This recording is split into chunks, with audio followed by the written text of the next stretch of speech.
6:16 right now. I want to get a check of that forecast. We are expecting some severe weather in North Alabama. Yeah, Carson, walk us through what we're expecting, the timeline, and who might be most affected. As far as the timing, guys, this will be an evening and maybe overnight event. So I can't emphasize enough, with this being a nighttime event, you have got to have multiple ways to get those warnings to wake you up should that severe weather arrive where you are during the overnight hours tonight while you're sleeping. As far as the threats are concerned, we're talking about damaging winds upwards of 60 to 70 miles per hour, as well as a few spin-up tornadoes. But I will say, as far as our severe weather potential is concerned, well, it's not quite as high as our friends to the west. We still do have that chance, of course, later on. This morning, we are tracking a few showers on the Wave 31 Storm Tracker Early Warning Radar Network. Nothing severe. In fact, a good bit of us are dry for the time being. But as we put things into motion over the last 3 hours, you notice this influx of moisture continues to come into North Alabama. So we'll have that chance for some on-again, off-again showers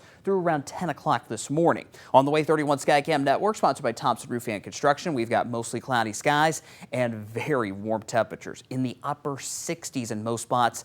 Definitely no need for those jackets this morning. And you'll notice past that 9 or 10 a.m. time frame, we are pretty much dry through the late morning into the early afternoon. That, combined with the southerly wind, will allow our highs to surge into the low 80s today. And then as you're heading home from the office, that's when that severe weather potential starts to move in, beginning around 6 to 8 o'clock in the shoals. What does this mean for the Trash Pandas game tonight? Well, frankly, I think they'll be lucky if they get any baseball in tonight. Again, those storms moving in right around first pitch at 6:35. Game is still on for now, but of course that could change. We'll keep you posted. And then by the 7th inning, that severe weather potential is really at its highest here in the metro area, so I think some delays, if not a full rainout, is on the table later on tonight. Future radar, 9 o'clock this morning. Again, a few showers around, nothing severe. We'll get a break by 11 a.m. or noon, and then we'll turn our attention to the west. A couple of things that we'll be watching this afternoon, one of which is a very powerful line of severe storms right along the front in eastern Arkansas.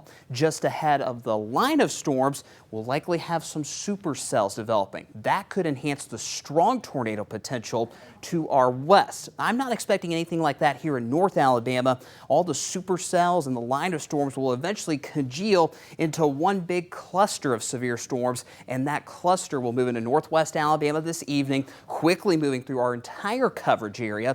And as the evening goes on, I do expect these storms to weaken. So the further east you go, the lower the severe weather threat will be, but that chance is still there for damaging straight line winds and maybe a few spin-up tornadoes as well. And I think that severe weather threat is pretty much done once we get towards 2 or 3 o'clock tomorrow morning. Make sure your severe weather plan is ready to go. We say it a lot. We're going to remind you once again, multiple ways to get those warnings. Know where your shelter is. Once a tornado watch is issued today, most of those county-run shelters will open up. Keep those phones charged up and stay with us here on air and online at wavetv.com for updates. Download that Wave 31 Storm Tracker weather app as well. You will be the first to know when watches and warnings are issued. 7-day forecast, much quieter Thursday and Friday, and we'll still have that chance for a few showers and maybe 1 or 2 storms both Saturday and Easter Sunday.